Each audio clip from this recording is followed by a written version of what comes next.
Hey everyone, I thought I'd record an intro on my phone from here at Lakeside Retreats in Raleigh, where I'm doing the Mind Under Matter Campout Festival, September 9th through the 11th. I thought I'd come to the area where I'm going to have science talks at. There's kind of these little peninsulas along the lake, so we're having different things going on. So you see in the background across the lake, there's the stage, and you walk around the stage past the wellness area.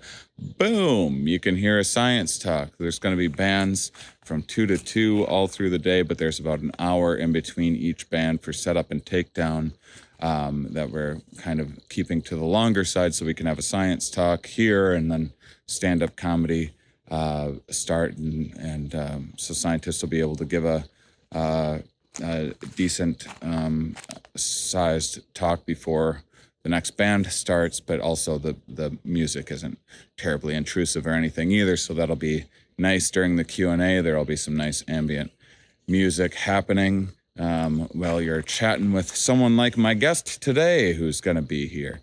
And oh, by the way, pro tip, there's no one here right now. If you're like, I want to rent a yurt at Lakeside Retreats sometime when I'm in Raleigh, even when I'm not at the Campout Festival, get it during the week. Weekends, they're all going to be full.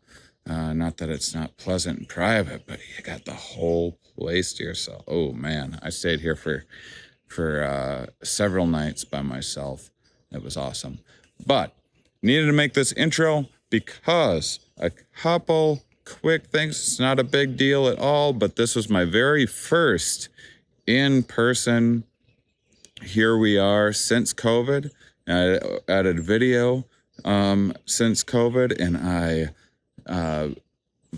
my mind was so occupied with all the video stuff that I forgot to check some of my boxes on the audio department. So first thing is that there's going to be some edits in here and there where we had to stop because there was an air compressor. No big deal. You might not even notice. And then there was I had a bad microphone, which I didn't realize because I forgot my headphones, which would have made me realize it right away. And my amazing editor, Matt McCool, was able to cover all that up. Support him by supporting the Shane Mauss Patreon. By the way, he works very hard on this show, fixing my errors, which was the biggest one, which I forgot to hit record on the audio recorder in the beginning of the episode. So for about the first 17 minutes, it still sounds good. It's just off of this phone, what you're listening to right now. No big deal. But if you're a big audiophile or something, you can skip to 17 minutes past whenever I stop blabbing here. And you can pick right up in the conversation. I don't think it's necessary at all. The only reason why the whole episode's good, it sounds is a fantastic conversation. I just need to mention these things because I get paranoid that there'll be like a first-time listener that's like really particular about sound, and I don't want people to think that this is the regular, normal quality of the show. We just had a few hiccups. They're not bad at all. Really, really, really terrific episode. Maybe one of my favorite conversations of the year. So enjoy. Are we? Yes. Where are we? Here.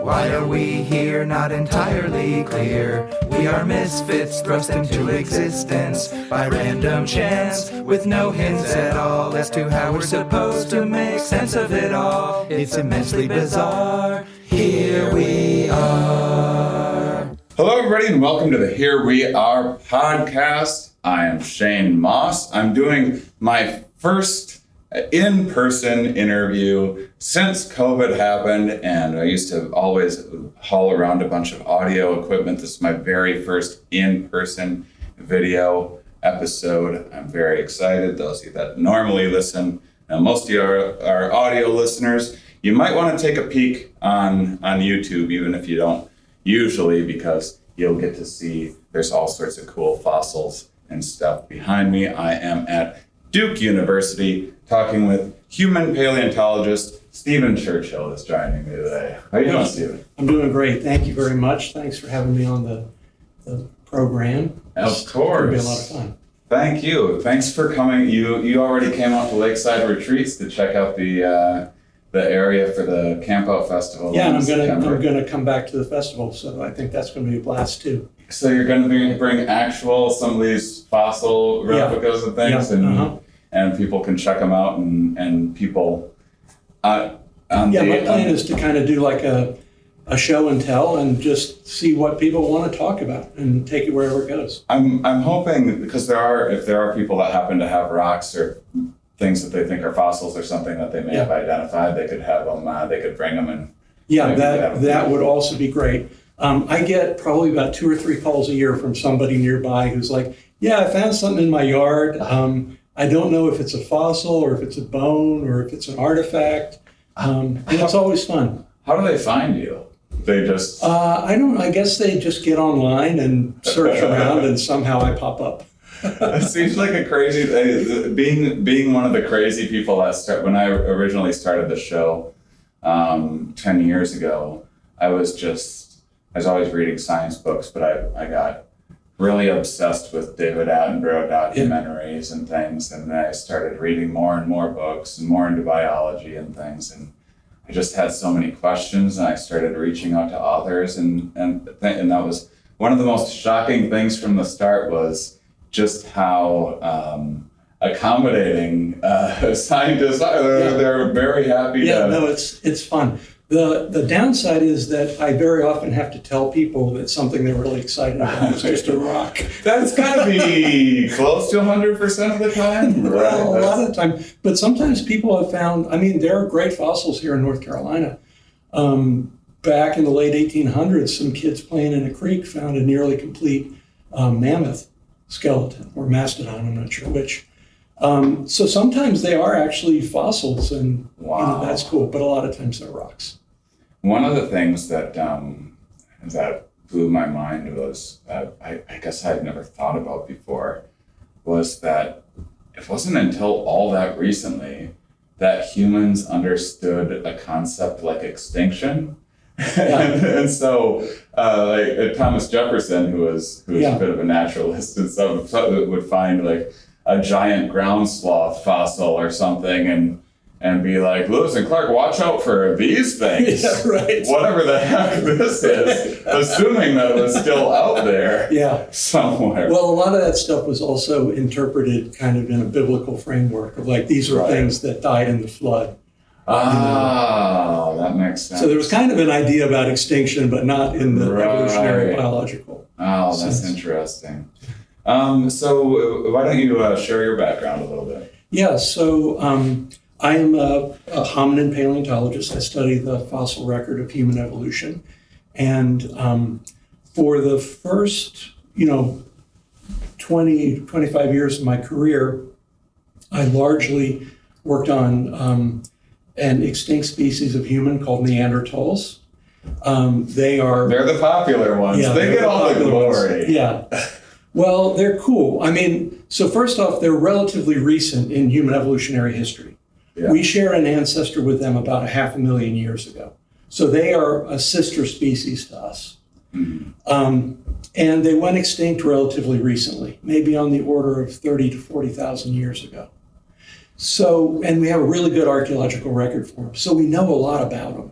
Mm-hmm. And now we have DNA for them. So we're learning like more and more and more about them. But in some ways, they're still like really mysterious. Mm-hmm. And that's really cool. How so? Because I know one of the things that seems to be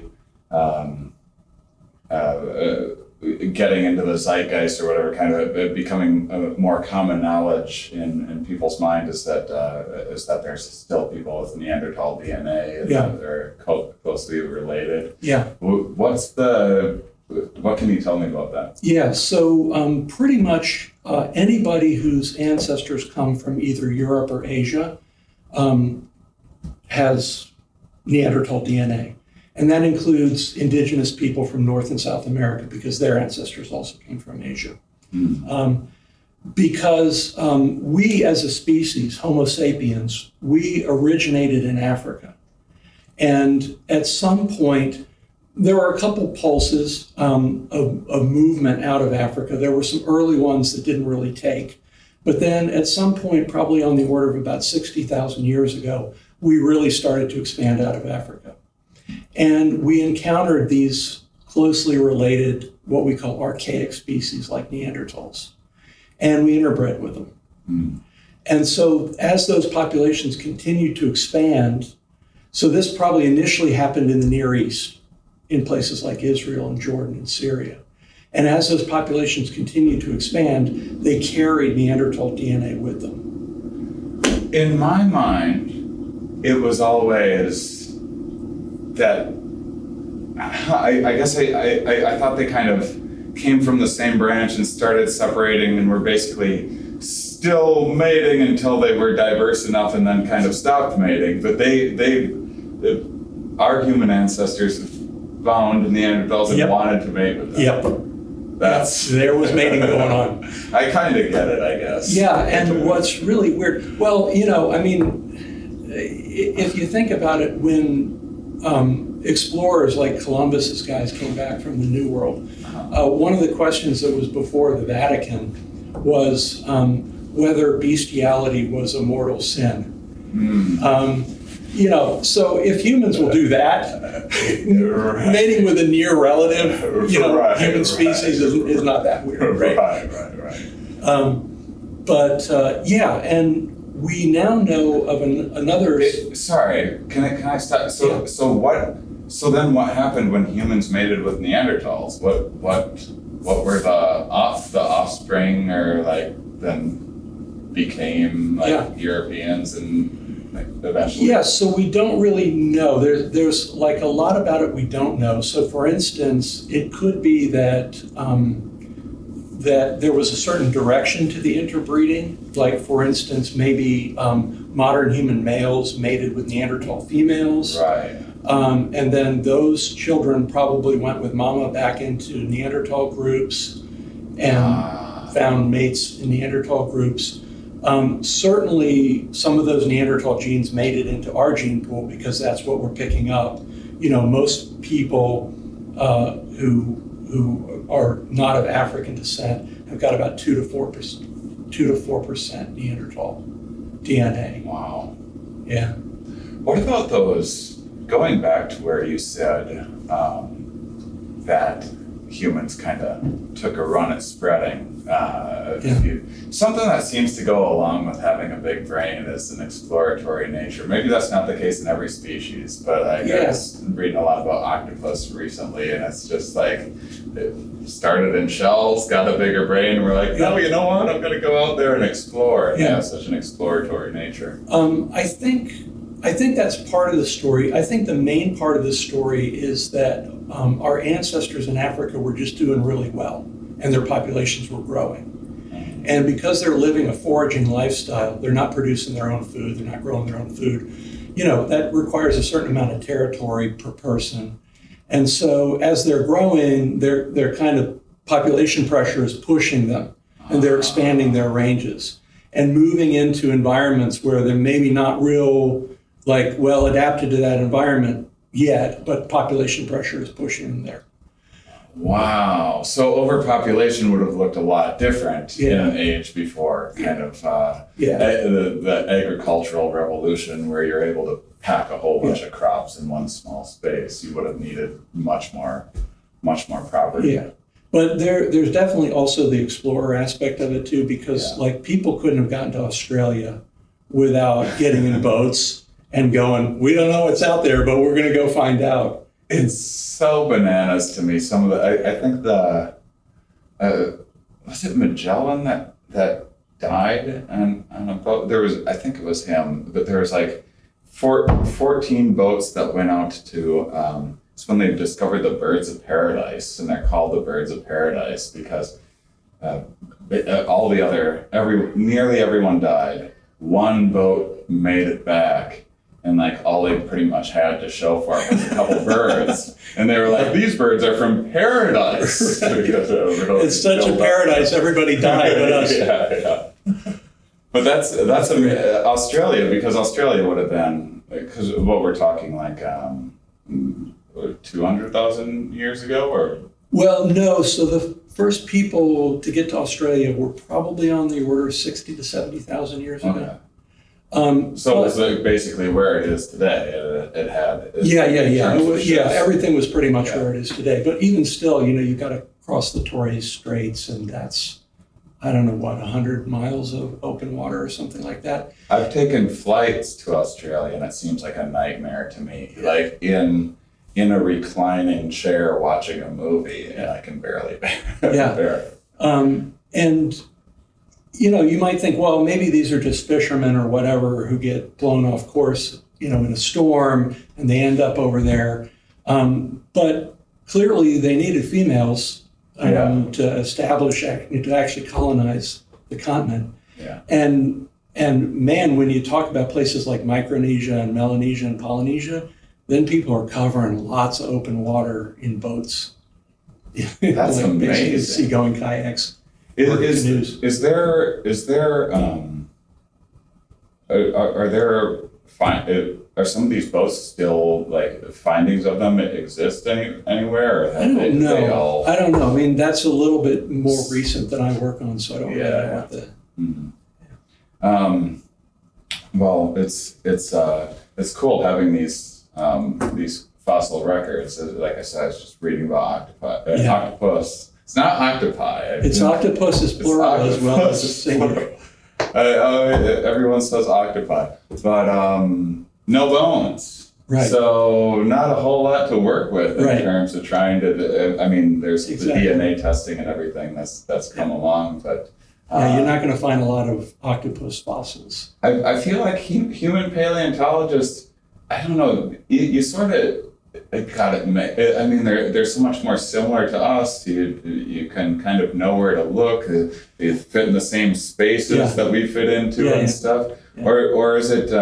You ever get jealous of like the dinosaur people because they get a lot of the publicity? Or I don't begrudge them that. I mean, we get our fair share of the publicity too. It's all good. It's all good. I mean, I love the dinosaur stuff. It would be mind-blowing to me to work on like a femur, or thigh bone, which is 7 feet long. I mean, that's just, some of those dinosaurs are crazy. And if you're looking at different species as a paleontologist, how difficult is it to, because kind of my understanding with certainly a lot of primates, you can kind of look at the hip bone, get a sense of how they were walking, look at different joints, and kind of figure out. You could maybe look at teeth and see the sexual dimorphism, and maybe even take a guess at what mating behavior may have been like from things like that. Could you do the same with just many other species as well? Would you say it translates? I mean, there's nothing particularly special about humans. Yeah, we use a lot of the same methods. A lot of comparative work where you're just comparing. If you're trying to figure things out about their behavior or ecology, you're comparing them to things where you know something about their behavior and ecology. If you're trying to figure out about their anatomy, you're comparing them to things where you have a good idea what the anatomy means in terms of what species it is you're looking at or whatever. But it's cool because I sort of think the human condition is a lot like waking up with amnesia. Like you've suffered a head injury and you come to in the hospital and you have no idea who you are, where you came from, who your parents are, whatever. And we have, just through ingenuity and the scientific method and hard work, we've figured out so much about what our story is. It's amazing. It is amazing. I mean, I was just today, I was kind of going through in my head the an abbreviated history going from the Big Bang, to the formation of Earth and early forms and single cell organisms and just kind of trying to go through everything in my head and checking my knowledge for where it is. And I just thought to myself, it's amazing that I can even do this. And there's nothing special about me. I just got the information. We have the tools to gather all of this, and anyone can learn about this. It is absolutely, absolutely amazing. And one thing that's really cool about hominid paleontology or paleoanthropology is it's a really, really dynamic field. We're finding new stuff all the time. Ancient DNA work has really revolutionized our understanding of a bunch of things. We're always finding new fossils. We've got new techniques all the time, like now, virtual ways of reconstructing fossils and everything and analyzing fossils that we couldn't do before. And it's so much fun to see everything. And we're back. So where were we? And now we have better sound. I haven't done this in a long time, and I didn't realize my mics weren't recording. So you now have that much better sound. Thank goodness for compressors going off. I was talking about just how fast the field is moving. And it's really, really fun to be a part of it. And it's fun to, work on stuff like that puts you in the middle of a debate. Because the great thing about science is nobody believes anything you say, right? You're like, hey, we found a new species, and the field's like, no, you didn't.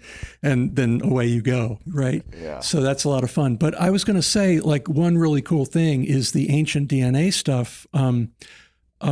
Geneticists out of the Max Planck Institute in Leipzig basically discovered a species of human that we didn't know about in the fossil record at a cave in Siberia called Denisova Cave. And they had recovered, they had tools which looked like Neanderthal tools. And there were 3 fossils, a finger bone, just the end of a finger, and 2 teeth. And the teeth didn't really look like Neanderthal teeth. And so they were like, well, that's kind of weird because we expected this to be Neanderthals. And so they extracted DNA and they sequenced the DNA. And they're like, that ain't a Neanderthal. And it's not a modern human either. And we basically they discovered this entire lineage. Since then, more stuff has been sequenced. We found more of them. And a lower jaw, we still don't really know what they look like anatomically. A lower jaw of them was found in Tibet, rediscovered, had been found back in the 50s or something. And we know that these guys, so we know that we split with the Neanderthals about 500,000 years ago. And the Neanderthal lineage, our lineage stayed in Africa. The Neanderthal lineage was in Europe and the Near East and across into Asia as far as Siberia. And somewhere, maybe on the order of 300,000 years ago, they split and gave rise to these Denisovans. So the Neanderthals and Denisovans are actually sister species, and we're cousins to both of them. But not only did we interbreed with Neanderthals, we interbred with the Denisovans, and the Denisovans interbred with the Neanderthals. So that stuff was just going on like crazy. Wow. Back in the Pleistocene. There was just a lot of, close enough. Yeah. Sort of. I wonder how much of it was commonplace, how much of it was, we've talked about mating behavior a good number of times on the show, and in some regards we're hyper selective, and so I don't.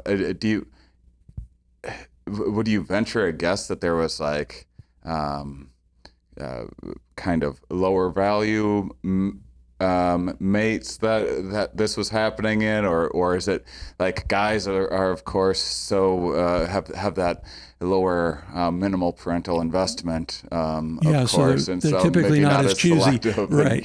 So the thing is, I think Neanderthals and modern humans came in contact in different places over a pretty long period of time. And like when any cultures come in contact, I think it went down in different ways in different places. In some places, it may have been fairly peaceful, where they were exchanging cultural ideas and exchanging genes. In other places, it may have been more sort of violent and unpleasant. Right. And, and so it's hard to know. What do you do? Do people venture a guess at what Neanderthals' language abilities were like? Yeah, that's one of the golden questions. Because unfortunately, language doesn't really preserve, and so we have to look at proxies. Their vocal anatomy is a bit different than ours, and I think the best reconstruction suggests that they could not make the full range of vowel sounds that we can make, and in fact may have been limited to just one or two vowel sounds. But the important thing to keep in mind is that vowels really just serve the function of separating the consonants, and the information content in words is contained in the consonants. So you can go through a piece of text and strip out all the vowels and still read the text, and it will largely be unless it's Hawaiian, where the words are mostly vowels, it'll still largely be comprehensible. And then the other thing that we can look at is like symbolic behavior, right? Because language is a symbol system, right? The words are symbols for things. Right. So we can ask, well, did Neanderthals have the capacity for symbolic expression?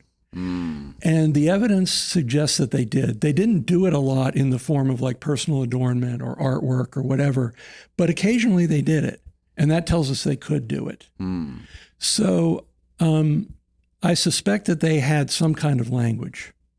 Now, I don't think we'll ever know if they had like a fully syntactical language with like future and past tenses where they could, talk about what happened in the past to predict what will happen in the future. Right. Who knows?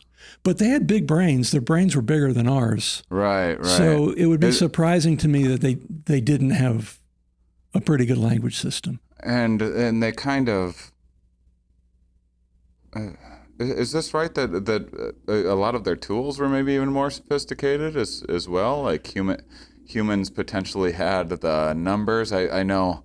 I don't know if this is one of those pop science books that drives a person like yourself crazy, but Sapiens, A Brief History of Humankind was something that got into the pop culture a bit, and making you're familiar with the idea of thinking that the cognitive revolution 75,000 years ago or so, something that came along with that was this ability to agree upon these social constructs and subjective realities and that sort of thing. And so it's a kind of a cool point of view that there was nothing like more intelligent or better tools or anything than the Neanderthals. It's just our ability to cooperate and work together in larger numbers. So I would say the cognitive revolution is the minority position these days. And part of that is because we have now detected evidence that Neanderthals were able to engage in abstract thought and symbolic behavior, which are sort of two of the cornerstones of modern human cognitive ability. And I think most people would say it's all about population density. That first off, you don't really need to express those things until you live in a richer social environment, right? Like personal adornment signals something about your affiliation with a group of people or your status in that group. And if you live in a small band of 12 people, you don't need to be social signaling, and that band only meets 4 or 5 other such bands. Everybody knows everybody. You don't need a lot of social signaling. Interesting. So evidence of a lot of social signaling, jewels, necklaces, and so would be indicative of a higher population. And when we see the Neanderthals doing it are during warm intervals in the southern part of their range, where their populations are starting probably to get a bit larger, and they're starting to experience a little bit of population packing, and then we see them expressing that behavior. And so another part of it is that something called cultural ratcheting. Have you ever heard that phrase? It's been a while. Refresh me. I've definitely heard it. It's technical name is cumulative technological evolution, but everybody just calls it cultural ratcheting. So if I ask you who invented the bow and arrow, right? You might say, well, we can't know because it was invented so long ago, right? But probably the reality is no single person invented the bow and arrow, that there was some early version of it. So imagine an arrow, and somebody figured out, hey, I can use this stave of wood and string and this little stick to propel an arrow and shoot animals, right? And then somebody somewhere else later in time said, hey, if I tie some feathers onto the back end of this thing, it flies better and more accurately. And then still somewhere else, and that catches on and it spreads, right?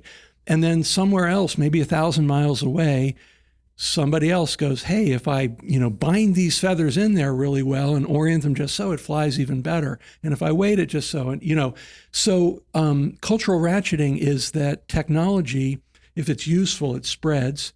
And then other people who had nothing to do with the invention of that technology improve that technology. And the result of cultural ratcheting is you get very rapid evolution of technology. And we're in, right now, we're in extreme cultural ratcheting mode, right? Yeah. It's like somebody writes a bit of code and somebody, on another continent is like, hey, I can make this even better. And, and it's crazy. But that requires some population density for stuff both to spread and for innovators to innovate the stuff. So when our species cropped up in Africa, we were making tools very similar to what the Neanderthals were making. The Neanderthals kept making that kind of tool. But after about 90,000 years ago, we start making a whole bunch of new kinds of tools. And so we call one of the other cornerstones of modern human cognitive ability is innovativeness, right? But that innovativeness is probably a function of living at higher population densities. Interesting. And if you had to venture a guess, I've heard a few numbers tossed around. When's the last time the human brain changed? The goal is you're going to go back in time, take a baby, bring it back here and raise it. No one's going to be the wiser. Okay. Yeah. How far back can you go? Man, that's a good question. That's a good question. I would certainly say you could probably go back 300,000 years. That's the longest one I've heard. I've heard as short as 75,000, but then I got the sense 200,000 at least. But yeah. Our brains have gotten a little bit smaller in the last 10,000 years, actually. The peak of brain size in our species was about 10,000 to maybe 90 or 100,000 years ago. But I think structurally it hasn't really changed much. And the thing is, we don't really know what brain size is good for anyway. Right. Like a whale has a huge brain. Most of it's dedicated to moving its body. As smart as they are and everything else, much of it's not for intellect. Anatole France, the philosopher, he was a member of the Royal Academy of France or something like that. He was also almost microcephalic. His brain was Can you describe that word? Microcephalic, tiny brain. Oh, okay. Yeah. His brain was 900 cubic centimeters or maybe 1,000 cubic centimeters. The global average is 1,300. Wow. Yeah. Huh. So we don't really know. And he was a smart dude. Yeah. But, it depends on a whole bunch of other things like neuron density, the density of connections in the brain and stuff like that. Huh.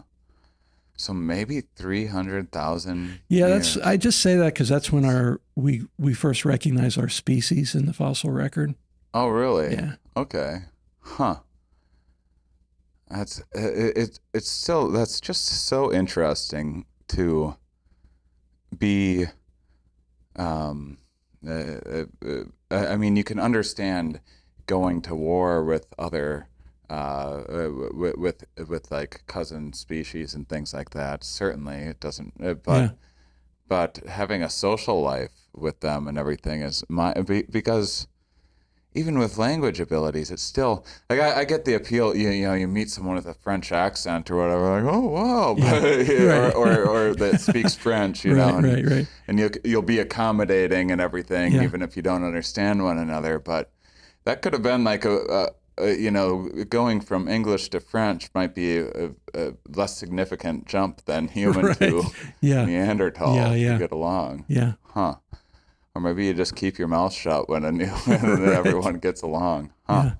Did humans act the same in Africa as they did when they started moving into the Ice Age climate? Was this just a product of the environment and our high adaptability and innovation that we talked about, or were we more static in our behavior? Yeah, so that's what led me to work in South Africa.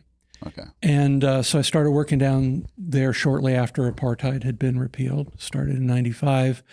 And in 2008, my colleague down there, 𝕊𝕙𝕒𝕟𝕒, his son Matthew actually discovered a fossil hominin at a site which we now call Malapa.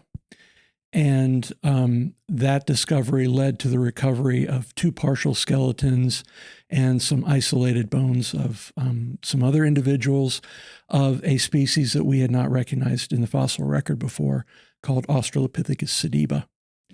And then my whole world turned upside down. It was like winning the lottery.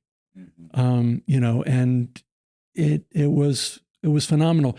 Initially, when I got the contact from Lee, and he sent some pictures of the first fossils that they had found, I thought, well, this is Australopithecus. I work on the genus Homo, and I really work on like the later stages of human evolution, right? The Australopiths, they disappear from the fossil record about 2 million years ago, right? And so I'm go like, bother someone else. Yeah, I'm like, I'm not sure I really want to, I want to jump on this. And then, then the emails kept coming. He said, the more we're looking at it, the more it looks like early Homo. So I'm like, okay, this is starting to get a little more interesting, because things like Homo habilis aren't really well known in the fossil record. And there are some pretty major adaptive shifts that happen with that transition from Australopithecus to Homo. And that's what really interests me, is our adaptive strategies and adaptive shifts. So I said, okay, this is starting to sound interesting. And then I got involved. But, it was like it involved a complete retooling for me. Because when you work on Neanderthals, your behavioral frame of reference are like living foraging people, right, who are living off the land. And your anatomical frame of reference is modern human skeletal variation. But when you're dealing with an Australopith, suddenly I'm like, I do not really know enough about ape ecology and behavior as I should. And I do not know enough about like chimpanzee and gorilla and orangutan anatomy as I should. So it took a lot of retooling, but it was super fun. It was so fun to be in the position of like, okay, we got this thing. How do we figure out what we're looking at?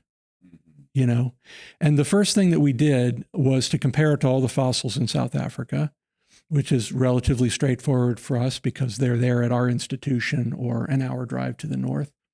And it became clear that we were looking at something which did not fit within the known Southern African species. And we started thinking, maybe we have a South African like Homo habilis kind of thing. And then we took the team up to East Africa to look at the material in the National Museum of Kenya in Nairobi. And it became clear to us that this was something we didn't see in East Africa either. And we were convinced that we had found a new species. But through that whole process, we began to realize, we were thinking clearly it should go in the genus Homo because it shares features with other members of the genus Homo that you don't see in Australopiths. But at the same time, this thing had the body size of a chimpanzee, the brain size of a chimpanzee, long arms, a kind of a conical thorax like a chimpanzee. Conical? What's that? Yeah, so our thorax is kind of like a cylinder, which is flattened front to back, whereas apes have got a conical. It's very narrow at the top, and then expands as you go down. So the overall anatomy of these guys was very apey. And we became convinced that to put it in the genus Homo, right, things in the genus Homo should be more similar to us than they are to a chimpanzee. And to put it in the genus Homo would stretch the genus Homo beyond meaning. And we made the decision to put it in the genus Australopithecus. But we highlighted all the features it shared with the genus Homo. And our working hypothesis was that this was either the species that gave rise to our genus or a very close relative of the species that gave rise to our genus. And we imagined that when we announced the species, that the reaction of the field was a bunch of people would say, you shouldn't have named a new species. Because that's what always happens in paleoanthropology, right? They're like, oh, that's just an Australopithecus africanus. Oh, that's just a Homo habilis. You shouldn't have named a new species. And that didn't happen at all. Nobody said, oh, they erred in naming a new species. But what did happen was about half the field said, you put it in the wrong genus. It should be in the genus Homo. And the other half of the field said, no, they put it in the right genus. And that was super fun because when you get that kind of lack of consensus, it generally means there's no good answer. Interesting. So it potentially it's equally belongs in both. Yeah. Yeah. And really your choice of where to put it is a function of like your philosophy of how you reconstruct evolutionary trees and that kind of thing. How much you like being a human. Yeah, exactly. Exactly. I like that we called ourselves great apes. Yes. That's one of my favorite things. Right. Like, okay, we're apes, but, right. Yeah, but we're some pretty darn good ones. Yeah, the poor gibbons, they're the lesser apes. Love gibbons.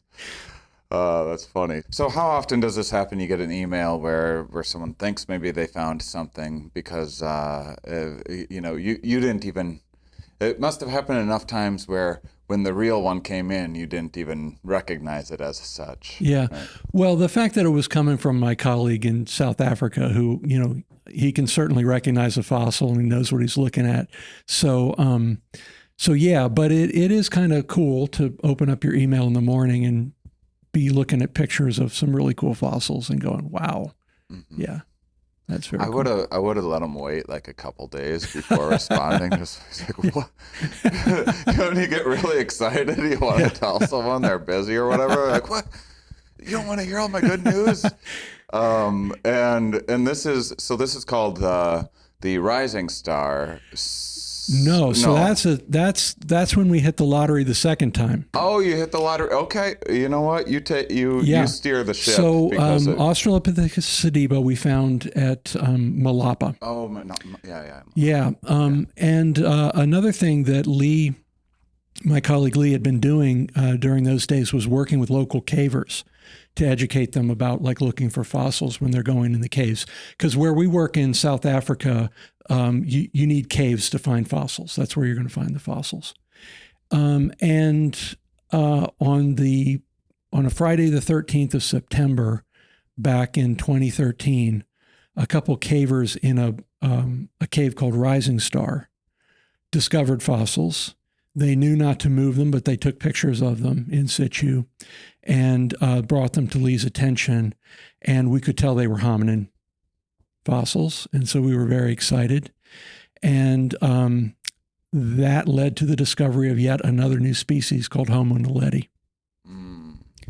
Now, in the case of Homo naledi, this one we did put in our genus because it was much closer to us, resembled us, even though it's fairly primitive in some respects, resembled us much more closely than it resembled an ape or an Australopith.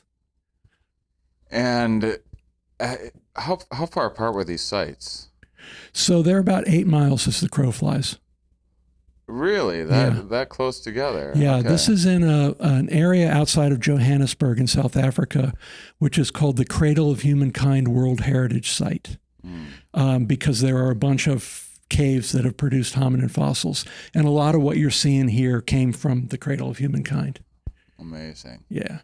Huh. Yeah. And the cradle was so diverse that even humans kind of within Africa were quite diverse genetically, right? In terms of the genetic drift and everything, like the it's my understanding, like people think you see different races and assume that you would be like less or more genetically related to a certain race or whatever else, but there's in that branch of like coming from that part of Africa, there's like a large population that went through Europe and Asia and everything that are as related to the Africans in that area, or more so than some of the other humans in Africa, right? Yeah, as a species, we are not very genetically diverse because we all share a fairly recent origin in Africa from probably a fairly small population. But there was a lot of diversity in Africa back in, 2 million years ago and moving forward, and probably even before then. But we recognize now about 28 or 30, depending on who you ask, species in the human fossil record. So yeah, and in the cradle, we pick up a bunch of different species. And part of that is because the different caves are preserving deposits from different time periods. And so depending on what hominin group was living in the area at that time, that's what's being sampled. In most of these cave sites, with the exception of 𝕊𝕐𝕕 and Rising Star, the hominins are there because carnivores brought them into the site. They're coming in as the scraps of a carnivore meal. Yeah. At 𝕊𝕐𝕕, it looks like it's a death trap, that there was probably a vertical entrance to the cave, and animals, the hominins aren't the only ones down there. Animals were like walking along in the tall grass and whoop, boom, dropping down, 60 feet to their death. Wow. Yeah. Huh. Lucky for you. Yeah, lucky for us. And at Rising Star, it's even more bizarre because, so these cavers found these bones. We thought, based on the pictures that they brought back, that we had a skeleton in there, a partial skeleton, because we could see part of a lower jaw and then, teeth from a lower jaw. We could see in the dirt an outline of a broken cranium. So we knew we had a skull. And we could see on the surface some of what we call the postcranial skeleton, the bones below from the neck down. And when you have an associated skeleton, that's really valuable because, with the face and the teeth and everything, we can figure out what species it is, but the rest of the skeleton tells us a lot about its adaptations and its ecology and behavior and all that. So we were super excited. So we organized a 3-week expedition. We got emergency funding from National Geographic because we thought we can get a skeleton out of there in 3 weeks. At the end of 3 weeks, we had recovered about 1,500 hominin fossils. Wow. Representing at least 15 individuals. And this is for these cavers, because I know, spoiler alert, it was a rather narrow space. For them to have the picture of a hominin species, I mean, normally in the Monello, I'm never going to remember the name of the other one. What's the 𝕊𝕐𝕕. 𝕊𝕐𝕕. Yeah. Usually a fossil find, you're like sifting through antelope and cats and things like that, right? Exactly. Hoping to find, the treasure of. Yeah. For every hominin fossil you find, you found 50,000 like antelopes and warthog and. Right. So fossils in Rising Star were just a totally different story. Yeah. So our excavators got down there and, began recovering fossils, and we're finding, we've definitely got at least 2 hominin individuals, 3 hominin individuals, and it was nothing but hominins. No warthogs, no baboons, no antelopes, no giraffe, nothing but hominins. And that's like extremely rare. So that tells us it's not a carnivore accumulation, because there's no carnivore that just goes out there and preys on one species. They like a certain, animals of a certain body size and that occur in certain habitats, but they'll take whatever.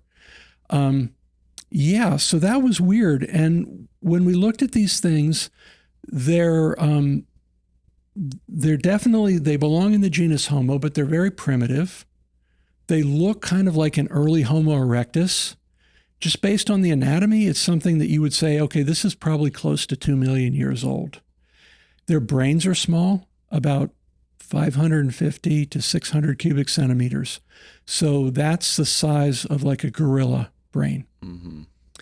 And it turns out that these individuals in Rising Star were only on the order of about 250 to 320,000 years old, which was a mind blower, because that means they probably diverged from other members of our genus fairly early, like before Homo erectus, because in some respects they're primitive compared to Homo erectus. And then they didn't change very much, and they just hung around. But we've never picked them up in the fossil record before. And why do we have 15 individuals back there in this deep chamber? We can tell that the chamber has always been in the dark zone of the cave, that it never had an easy way to get into the chamber. And our best hypothesis is that the bodies were placed in there by other members of their species. It's where you'd bury someone or something. Yeah, exactly. And so they're primitive. They have smaller brains. What did you say the size of the brain? 550 to 600 cubic centimeters. So that's... Ours, on average, global average, are 1350. Right. So it's about half the size of the smart small brain guy. Yeah, exactly.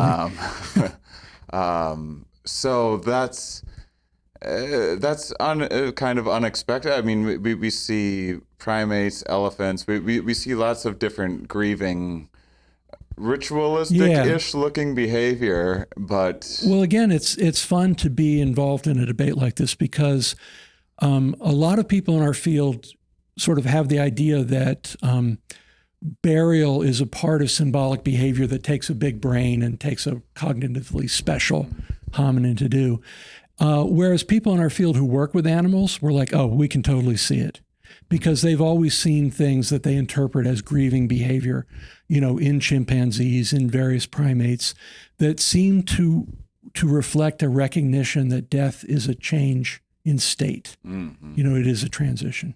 Oh, yeah. I was just looking through Instagram. There's an elephant carrying her dead calf, or a round mother that, was processing, Yeah, there was recently a case of a chimpanzee who carried a little dead baby around for like 3 days until it started to fall apart. Really sad.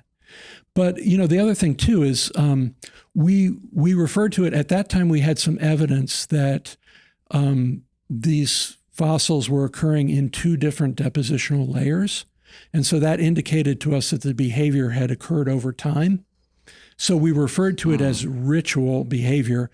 We didn't mean ritual in the sense of like, okay, they're putting on robes and lighting candles and dancing around. Yeah. Right. We meant ritual in the sense of repeated behavior. I see. And to me, this can be as simple as like, hey, these are large-brained, socially bonded animals. And they know that if a member of their social group, that they're bonded to dies, and they leave them on the surface, they're going to see like hyenas picking it apart and vultures feeding You're on just it. trying to have lunch, and Mike's over there getting his eyeballs plucked out by Nobody a vulture. wants to see that, right? Yeah. So they're just Not taking to mention them, the parasites, the insects. Yeah. So they're just taking them and tucking them away somewhere where nothing can get to them. I don't think it requires a whole lot of cognitive, processing. You don't need it. The dancing came later. Yeah, exactly. Interesting. Exactly. So, that was like hitting the lottery a second time. That's amazing. I mean, people have done it. People have won the actual lottery 2 times. It's a crazy experience, and you did the scientific version of that. Yeah. That's really cool. So can you give us a sense of like, I don't know how rare a find like this is, because there must have been a period of time in paleontology where the field was young and there's lots of things being classified over time, and like lots of exciting things. First discovering the cradle and the fossil remains there, or there must have been like kind of discoveries left and right, but that dried up some time ago, right? Some of that early. Yeah, actually, we're kind of finding things faster now. Really? Yeah, part of it, like there was a mindset. The early people who worked in the cradle, they were like, oh, if you want hominin fossils, the cave has got to have certain characteristics, and you need to see baboons in the fossil record, because the carnivores like leopards that go for baboons, a hominin is the same size range and ecologically similar to a baboon. And so a lot of these guys went into caves where we have since found hominin fossils, and they didn't like the look of it. They're like, yeah, we're not seeing any baboons in the faunal assemblage. And they didn't really work the caves. So, Lee calls hominin fossils the rarest sought after thing on the planet. But the reality is that there were probably a lot more species of humans running around than we've actually found. And so there will be other, I think, incredible discoveries. Now, so regarding DNA evidence, which is incredibly exciting, and you can go and, because you can collect it from fossils, right? Yeah, if the conditions under which the fossil existed were right. Okay. We've tried with both 𝕊𝕐𝕐𝕬𝕐𝕬 and naledi to get DNA, and we have not been able to. Huh.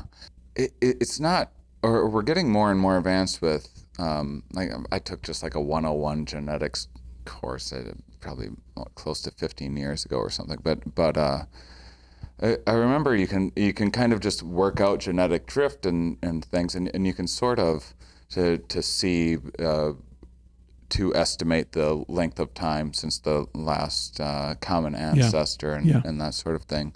So within doing that, are there, with AI mulling through all of this new information that we have and everything else, are there things popping up where it's like there's some stuff missing in this genetic code here? There should be another species around somewhere in here, and this would maybe be where they would be at. Yeah. So while folks in Africa didn't interbreed with Neanderthals, right, because it was only the populations that expanded out of Africa, they were interbreeding with some kind of archaic human in Africa. Maybe it was Homo naledi, or maybe it was something else. But geneticists looking at the DNA of living Africans have basically identified what they call a ghost lineage, that there is something that contributed to that DNA, which is very ancient. Interesting. And don't ask me how they can actually tell that, because it's above my pay grade. I mean, these are some very smart people. It actually, some of the basics didn't seem that hard when I took. I was blown away what you could learn in a 101 course, and just to imagine what someone that does this full time could come to learn and understand with training. But that's. I also like much of our a lot of this is just the history of human horniness too. Just like we got around a little bit. Like, we did. Oh, it looks like we checked the DNA. Oh, it looks like we missed another one that we were mating with. Exactly. Better keep an eye out for this thing. Holy smoke! So what was it? What was it like that for? I mean, what was just, forget kind of the science aspect, what was the experience of you've described it as winning the lottery, but what happened in terms of, you mentioned, what was it, National Geographic that gave some early funding and everything. Was there a lot of media excitement early on? Or? Yeah, so paleoanthropology has historically been a very kind of like boys club, good old boy network, and like, I'll let you see my fossils as long as you agree with me. If I disagree with you, you'll never see my fossils. And very parochial, is that the right word? Territorial. Mm-hmm. And we've worked hard to try to open that up and really promote open access and a more kind of pro-science approach. And so initially with the material from 𝕊𝕐𝕕, we did that by basically making it available to our colleagues. They were welcome, if they came through Johannesburg while we were working on it, they were welcome to see it even before we published, and making casts of all the material available. There's a lot of great fossils out there where you cannot even get a replica of it because the people don't want you to know. They want you to have to take their word for. Wait a second. So I go out. I've been caving once, loved it, would love to go again. I go in there, I stub my toe on some nose hole or something of some new species and make this new discovery. I own that thing? Well, no. So here in North America, the antiquity laws are actually pretty archaic, and if you own the property, you own it. So that's why, like, the guy who dug up 𝕊𝕐𝕗, the T-Rex skeleton, he owned that, and he sold that skeleton. Most nations are not like that. The fossil is the property of the state. Uh-huh. But these research teams manipulate the museums. So like in South Africa, we have to have a permit to excavate the fossils, and that permit has to name the repository where the fossils will be curated, and that has to be an official repository that's recognized by the nation of South Africa. But what they do is they basically work with the curators of the museums where these fossils are curated, and to prevent anyone from getting access to the fossils without their permission. Okay. Yeah. Wow. Or replicating them and distributing casts. These bone hoarders. Yeah, it's horrible. Oh, man. I'm going to talk mad smack about bone hoarders in the future. So we have... What are they like? Do they have like a personality type about them? Insecure, I guess. Insecure. My feeling is they don't want... they want you to have to take their word for what they've said about the fossils. They don't want somebody to go, yeah, no, I don't agree. That's so anti-science. That's right. Science is everyone trying to disprove one another. Yeah, and if you want to say, hey, we think you're wrong about 𝕊𝕐𝕗 or naledi, we'll be like, come on down. Yeah. And we'll open up the vault for you. Prove us wrong. Well, might create a new idea. Might make a new discovery from that inquiry. So the difference with the rising star is you went a step further. So you'd open it up to colleagues with the early site that I promise you I'll never remember. 𝕊𝕐𝕗. 𝕊𝕐𝕗. My listeners know how bad I am at remembering names. I'm surprised I can remember Stephen Churchill. That's like I deserve an award. But. So that's, you're opening all that up to colleagues, and then what's really special about Rising Star was we opened it up to the public. And now, because now the internet's come along that much further, and the crowdsourcing is becoming more and more of a thing, because this is, what now, 2013 or something? 2013. Okay. So I should say, for any of your listeners who are interested, there's a great BBC program called The 2 Million Year Old Boy, which is about our work at 𝕊𝕐𝕗. And then because National Geographic funded our expedition at Rising Star, they did a 1-hour program called The Dawn of Humanity. It's a NOVA program. So, and that's got great footage from inside the cave, and you get a real sense of what our excavators worked in.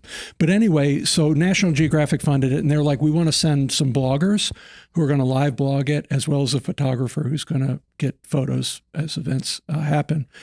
And so we live blogged the entire expedition, and our excavators, like sometimes you would find them at 3:00 in the morning, up at we called it the command center where we had the computers and everything, talking to like a 3rd grade class in Oklahoma about what was going on. So people were following the expedition in real time. So as we started to figure out we had multiple individuals down there, the world knew we had multiple individuals down there. And that was really, really cool.